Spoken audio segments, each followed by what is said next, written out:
What would you do if your primary coping skill, the habit that keeps you going even when life is painful, is also slowly tearing you apart? My name is Lara Jacobs. I'm a writer, and I also teach creative writing to empower others. I spent years following a story from Sydney to London to Mallorca to the woods between two fishing villages in Denmark, which culminated in writing my first book and recovering from the anorexia I'd suffered from for nearly 2 decades. On today's episode, we discuss the pivotal moments and practical steps that empowered Lara to nurture both her talent and her body. Through growing recovery skills and finding a supportive community, she is now able to look back on all the chapters of her story with gratitude. My, younger self collected and lived in a story that my older self had the language for. Both were required, and that was an incredibly healing experience. You're listening to Mental Note Podcast. I'm Ellie Pike. Lara, I'm so happy that you're here on this episode. I'm really looking forward to speaking with you, and you are no stranger to stories, right? And here we are really about to dig into your own story. So I'm really excited for that. Thank you for being here. Thank you for inviting me. Of course. I'd like to start with, what is your relationship between writing and anorexia, or what was your relationship like?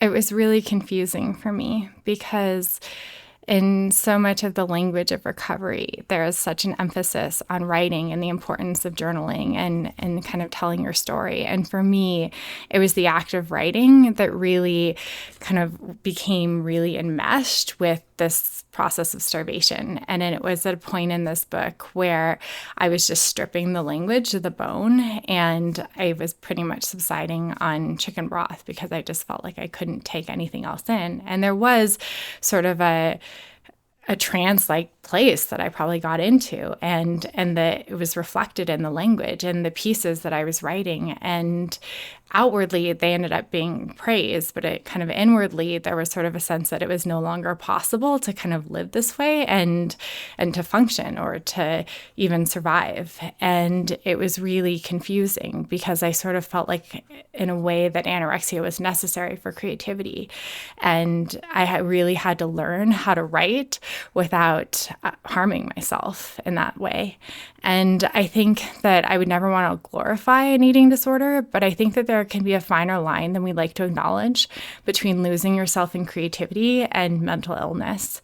And at the time, I didn't know how that I could harness the creative voice and also stay in myself physically. And that was something I really had to learn kind of through the process of recovery, but also through kind of really learning to write again, as if I were learning to walk. I like what you said about not glorifying the eating disorder, and that is such an important piece that we never want to do. And yet I agree with you. There's, maybe in my words, I would say, like, sometimes like a purpose behind it, right? For the reason that it sustains and why it continues. And even though it might not be serving you well in the long term, it was like taking you into a different place. Like you said, a trance-like place, right? Where it allowed you to be more creative. So in order to pull back on the eating disorder, it sounded like you really needed to build up some new skills or new ways to like build your creativity in that space. And that was really important to you. So I think it is important to acknowledge the purpose that it served. Thank you. And I think also that there's a way that at the time, the story that I was writing, I also was really, there were elements of it that were from real life. And I'd met all of these different people and really become close to some of them, of the kind of the last men alive who'd really designed the Sydney Opera House. And I think that I was really uncomfortable with letting my own opinion be on the page and letting it be that when I was doing these interviews, that there was actually someone else in the chair, someone else's hand on the door. And that I think that there was also a way I was really stripping myself from the writing. And in retrospect, I was someone who found a lot of safety in disappearing in my life. And I think that that had been kind of ingrained since I was a child, even as much as I loved stories, that also kind of I lived in stories, like I lived in this book. And so when you talk about skills, I think that resonates deeply, but it was also for me, I had to learn how to be in reality in a different way. And I think that also in addition to kind of something serving a purpose, the word that I would think of is vulnerability too, because I think that sometimes when one has a really active imagination, that can be such a gift, but it can also be a way that you have to learn how to still be grounded in your body and be grounded, especially when things are really hard. And I think that I'd sort of escaped into this story for years and gotten so deep into it, I didn't really know how to come back out. Wow. And then I imagine there was a turning point because I know that you're not living in your eating disorder right now. So, what happened to make you finally seek treatment for your eating disorder? I think that there are certain things about recovery that remind me a little bit of travel, and that I think they both kind of depend on the kindness of strangers or people we don't really know. And I mean, one of the things that was true too is I would have never said at that time that I had an eating disorder or that I was anorexic. I didn't have that language. And so I just felt like I couldn't eat. And I was going to different doctors, and there was a tech seeing me for certain tests at a hospital here in Colorado. And I think it was like the second or the third month. And she literally walked me over to a different part of the hospital to Dr. Gadiani's clinic and said, "You need to see her."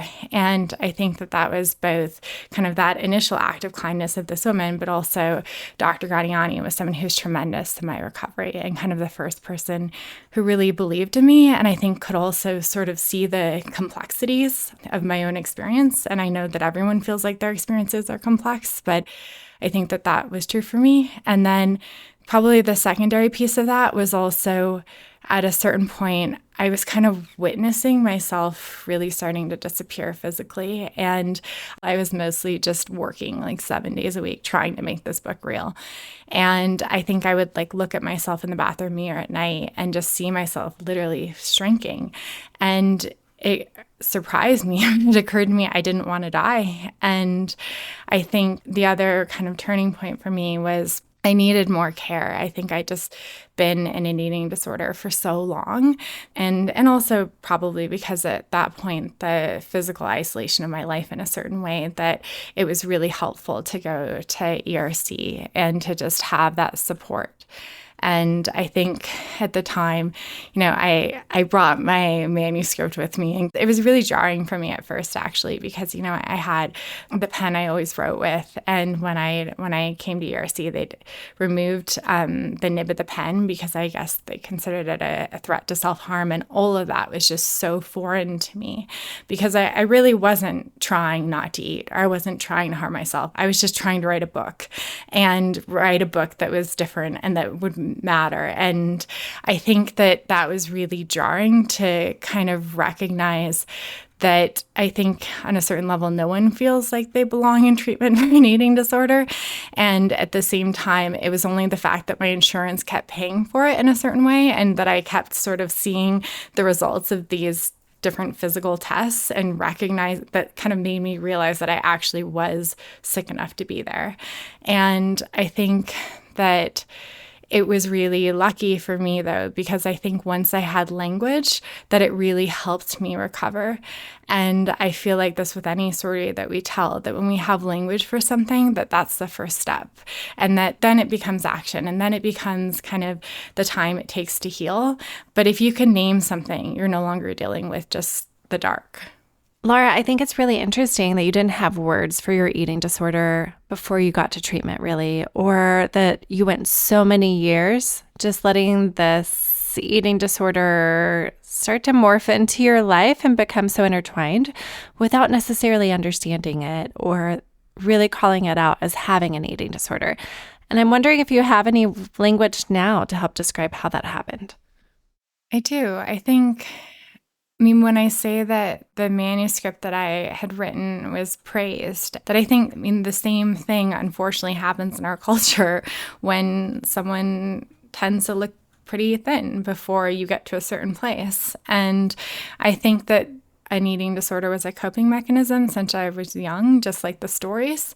And that was, without kind of going into details, sort of how I coped with a lot of the pain, I think, from my past. But I was always really functioning well on the outside. I had the markers of someone who I think has gone to certain schools, has certain jobs, that it seemed like I was always really functioning. And I think that the other piece was, too, that for me, a lot of what I experienced I think that I didn't call it an eating disorder because it would always have physical symptoms. And so I would go to certain doctors for those physical symptoms and knew that I wasn't okay, but there wasn't necessarily a sense that there was something that I was doing or unintentionally that could have contributed to those things.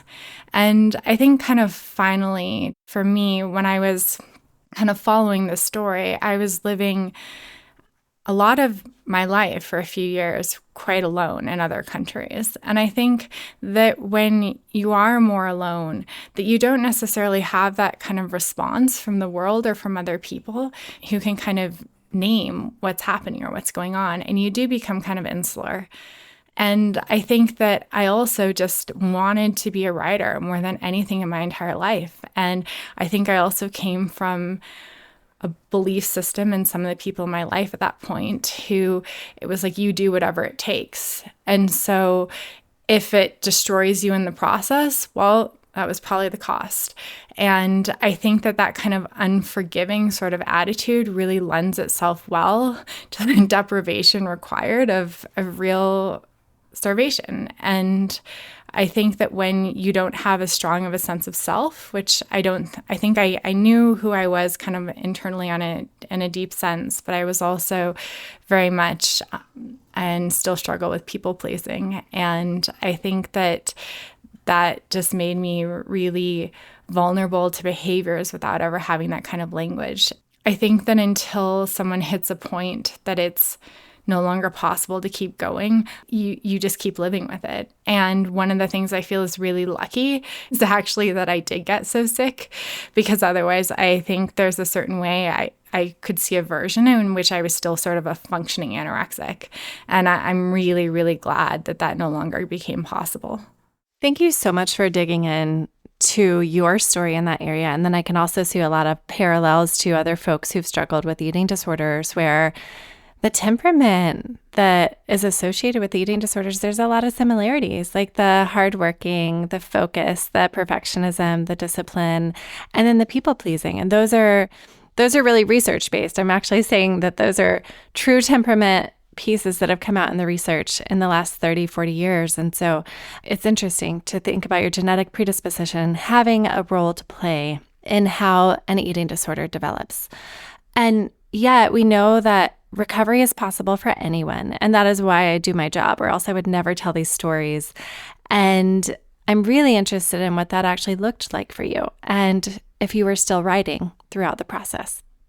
Well, thank you. And I just wanted to say too, I think that that's one of the reasons why it's so important to me to kind of try to name the truths of my experience, is because I don't read a lot of books about eating disorders, but I was reading a memoir recently where someone had a list of all the things that make you kind of less likely to recover. And I fit every single category in terms of the length of my illness, the age that I was, the severity. And I think it's really important to recognize that at any point you can change your life, and also how important it is to have good support and help. But I think I wish too that there were more models for people who were recovering older also. And just to say for me about writing, I didn't write for a long time. And I found that it was one of the things that happened was that I no longer had the mind in a certain way on a literal level that wrote those pieces. So even the things that were working, I could no longer go back to them and kind of edit them, because I just didn't think that way. And so I kind of set them aside for a long time. And I think I had to find a lot of safety in my own life. Teaching was really important, because I think through empowering others and helping others, have the courage to find the voice and form for their own stories, it really allowed me to kind of think about, well, what if you gave yourself this permission? I think also, building more relationships in life was really important. Also severing some relationships. And that was really hard. But I say that because I think I also, once I did start writing again, I wrote a lot that never ended up in the final book. And I think I had to work through a lot of the personal things around that time.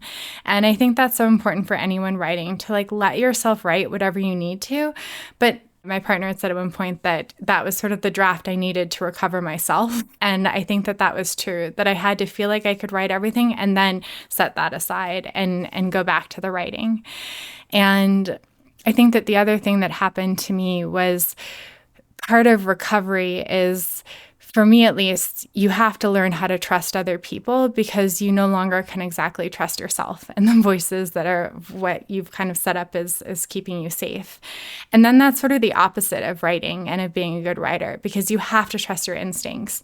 And it took a really long time to trust myself again, that I hadn't completely failed and lost it. The fact that I ended up in eating recovery center, and not that that's a failure, but I think for me, it felt like this sense that everything I'd believed that was true about the creative process or what I was doing, that suddenly no longer held.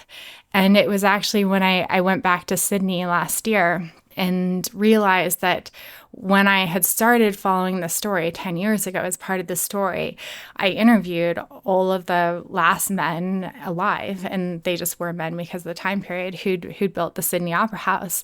And they're all dead now. And one of the things that was really moving was that I realized that not only was there a story there, that I hadn't been wrong, but that also I couldn't write that story now. And so there was a way that my, younger self collected and lived in a story that my older self had the language for, and that both were required. And that was an incredibly healing experience too.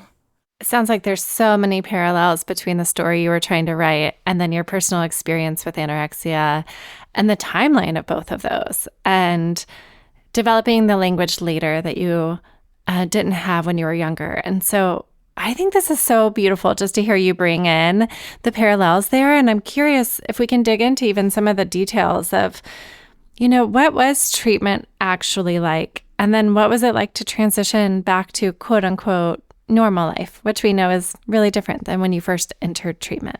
Yeah, I think that for me, because all of it was so new when I started needing treatment, that it just, at first, it's sort of like a pyramid where the layers kept increasing, of realizing that I needed more care. And I'll also say it wasn't only physical, but I think probably for anyone who has struggled with an eating disorder, that you start to recognize the reasons.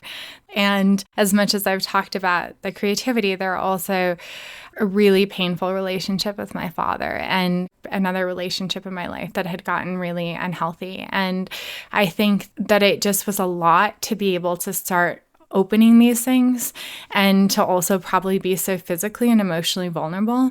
And so for me, residential treatment was really helpful. I remember I think in some ways the best I've ever slept was at ERC, but just this sense of feeling so safe, of someone kind of checking on you all the time. And I will say too, I think that for me at least, I've come to see each of these moments differently. And every year it changes a little bit for me. And it took me probably about 4 years out to realize how sad I found that I did actually feel so safe there, and that I did find that comfort, that I hadn't actually found that at other moments in my life before then. And I would no longer say that that's sort of the best that I slept and the safest I felt. But at one point it was.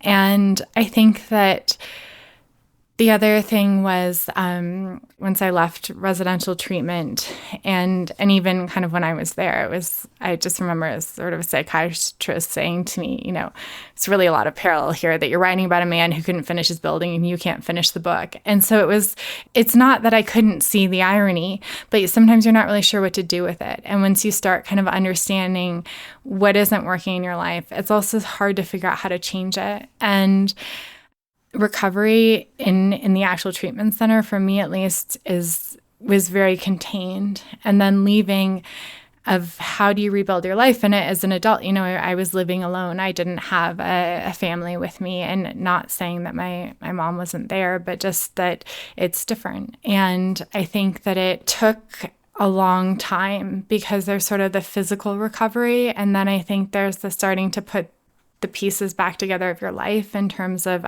for me, going back to teaching at the university was helpful in having that sort of structure.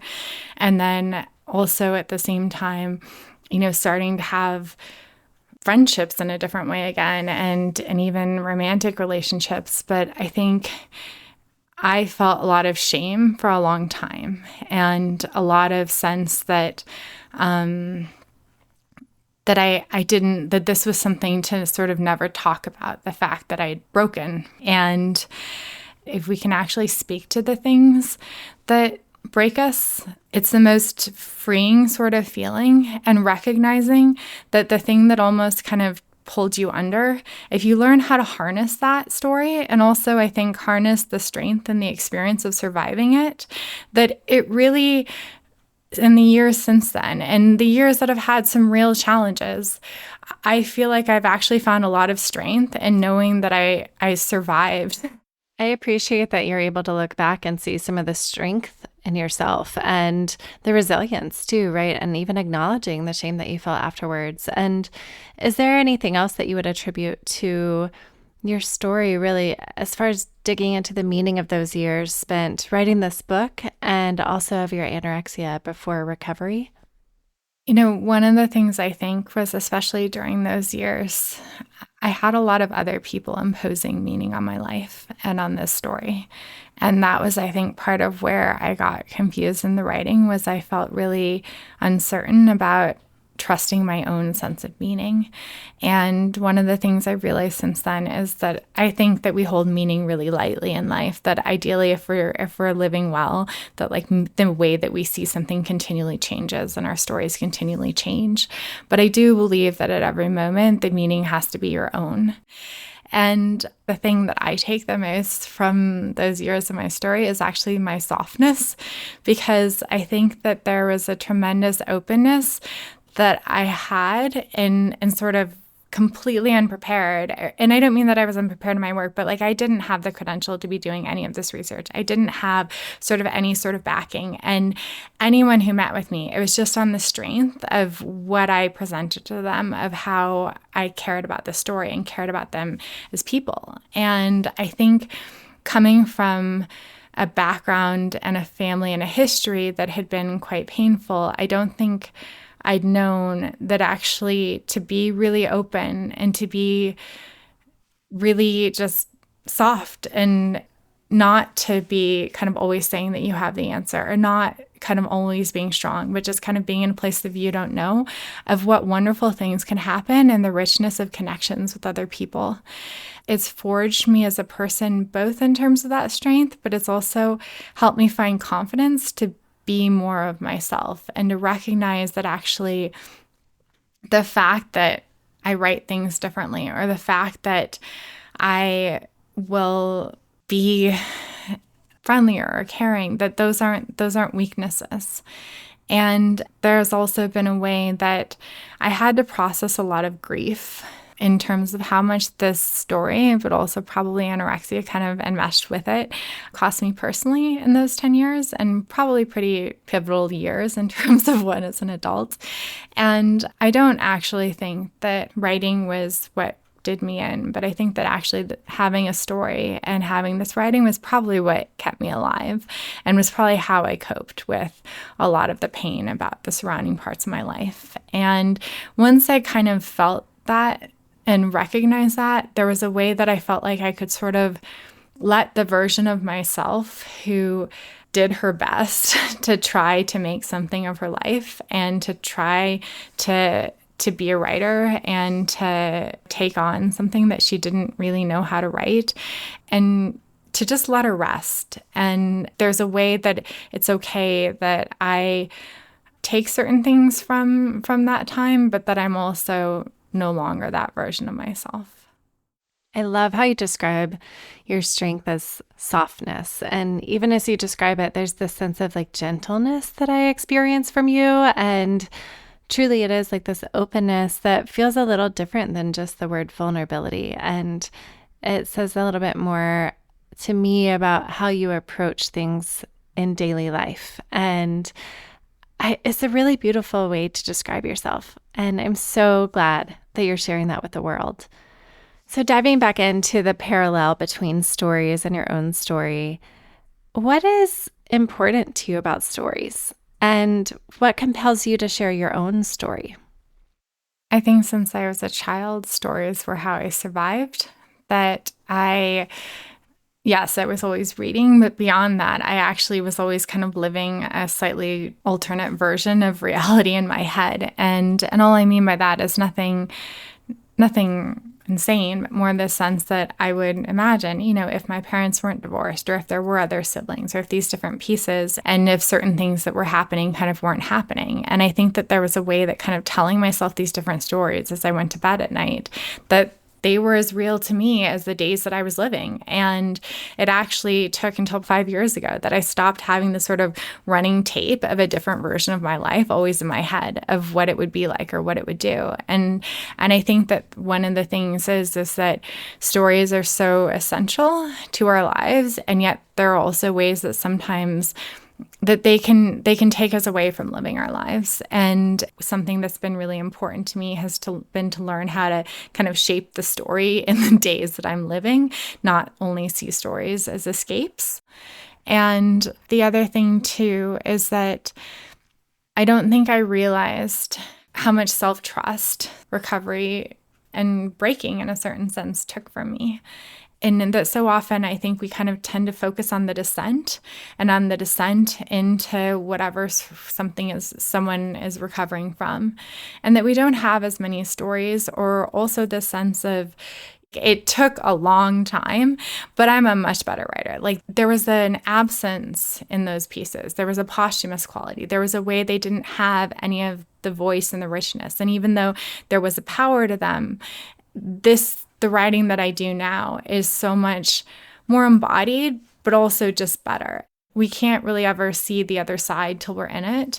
But for me, it's been really powerful, and also really a lot of hard work and kind of sentence by sentence to recognize that actually there is another voice that I have. And it's important to not feel isolated in recovery, and to feel like even if you don't necessarily have the people in your immediate life that you need, that how do you kind of find other resources or other people or other stories? Because for me, ever since I was young, like I've never had the mentors or that sort of piece that I think other people speak to that kind of shape their careers or shape their lives. So I've always sort of had to rely on finding people who spoke to me, even if they weren't necessarily able to kind of have a conversation. And I think that that's where hearing podcasts or reading books or finding just others' lives can be so important. I really appreciate that you're on the podcast sharing your story, and it gives folks a glimpse of what might be possible for them if they move through the recovery process. And simultaneously, I really enjoy what you said about you don't necessarily know what the other side looks like until you're in it.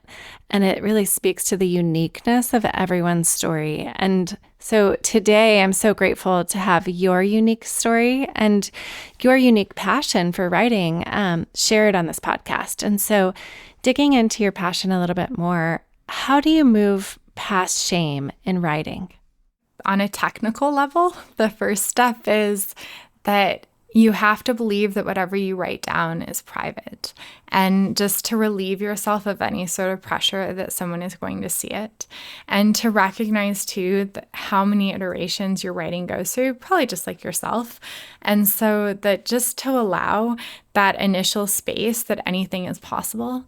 And then I think that there's a real kind of bravery or courage that comes from naming the thing inside of you that you feel like you should have kept silent. And I'll say that there were, in my own life, I mean, this wasn't only self-generated.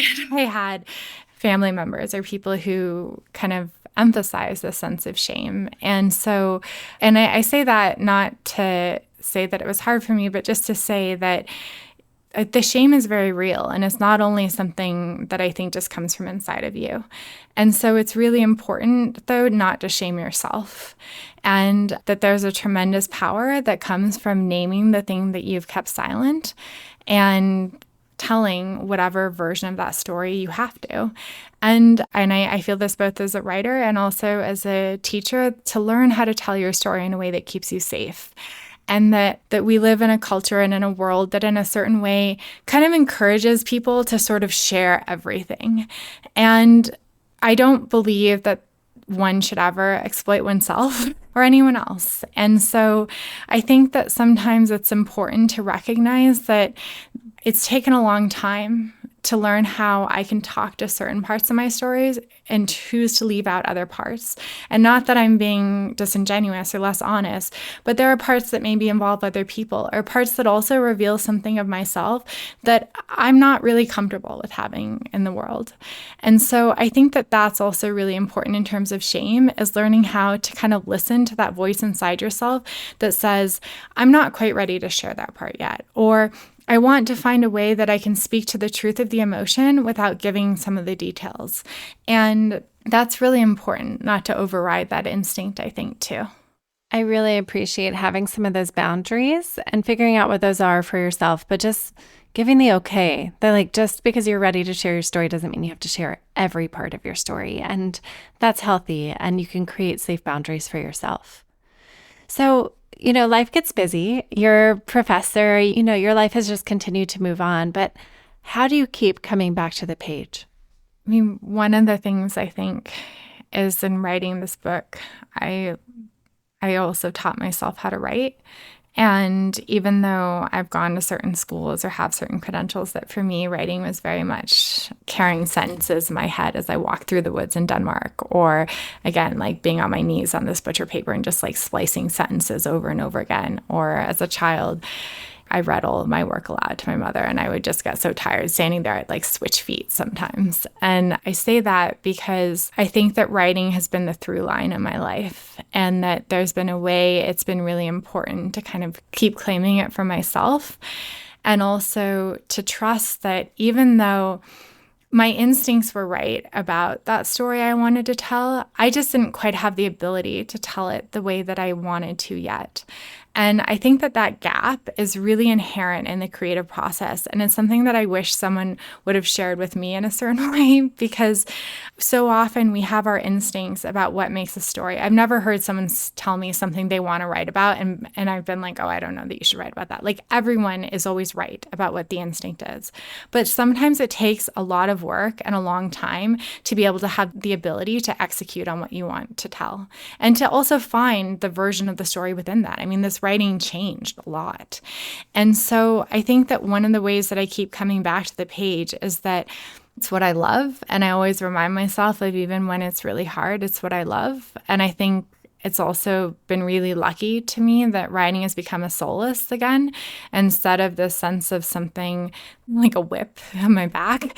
But I think that there's also a sense too that I recognize, because it worked once, that in a certain sense that I've learned to trust my instincts more, and trust that the work will get there eventually, that the writing will get there eventually, and to try to have a little more ease in the process, because I tried so much to make everything perfect or really tight at an early stage, and you just don't know what the writing is yet. And so now I really embrace messes more.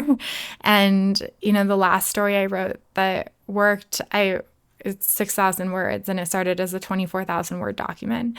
And I recognized in my own process that just to allow myself to write everything and then to whittle it down, to kind of learn for yourself what works. And that's what keeps you coming back to whatever it is that matters to you. Oh my gosh, I'm so inspired, I think, by your passion. And it has me reflecting on like, what is my passion? What is it that I want to keep coming back to? So what would you offer others to help them narrate their own story? On a practical level, I think I would say the importance of small containers. That I think whether there are containers in time of like you're going to give yourself 15 minutes, whether it's a note card of saying you're just going to fill a note card, that I think it's really important, especially when one is writing about a time or experiences that were challenging, that you're not just kind of openly descending and returning into them. And I think that I also just would hope that others recognize that whatever you feel you need to say has value, and to keep writing that down and have that vision somewhere, and recognize that it may take you time, but if it matters to you, you'll get there and you'll find it. And I wish that I had trusted my instincts more and recognized that eventually we're able to tell the stories that we need to tell. And very practically speaking, I'm really happy to share that you offer writing workshops through Eating Recovery Center and Pathlight. And we would love to invite any of our listeners to join those, where we just really get to hear from you about some of those practical steps and how do you start to explore your story and then the practical application of writing. So if anyone wants to check it out, we'll link to it in our show notes, and then you can visit Lara in person, virtually, and just hear more about what she has to say. So Lara, thank you so much for sharing your story, and thank you for sharing your softness and your openness with us. And I'm so grateful. So thank you so much. Thank you, Ellie. It's been an honor. Lara Jacobs has learned the power of harnessing her own story. What began as the timid steps of a young artist reliant on an eating disorder to fuel her craft transformed into the wisdom of a survivor. Rather than imagining what it would be like to write the perfect story, she now trusts her instincts and knows how to write an honest one. If Lara's story connected with you and you'd like to dig into your own journey, she offers a quarterly writer's workshop through Eating Recovery Center. Go to eatingrecovery.com/events to see upcoming offerings, or you can visit larajacobswriter.com to discover more of her work. Again, that's Lara, Lara, jacobswriter.com. Thank you for listening to Mental Note Podcast today. Our show is brought to you by Eating Recovery Center and Pathlight Mood and Anxiety Center. If you'd like to talk to a trained therapist to see if in-person or virtual treatment is right for you, please call them at 877-850-7199. If you need a free support group, check out eatingrecovery.com/support-groups. If you like our show, sign up for our e-newsletter and learn more about the people we interview at mentalnotepodcast.com. We'd also love it if you left us a review on iTunes. It helps others find our podcast. Mental Note is produced and hosted by me, Ellie Pike, edited by Carrie Daniels, and directed by Sam Pike. Till next time.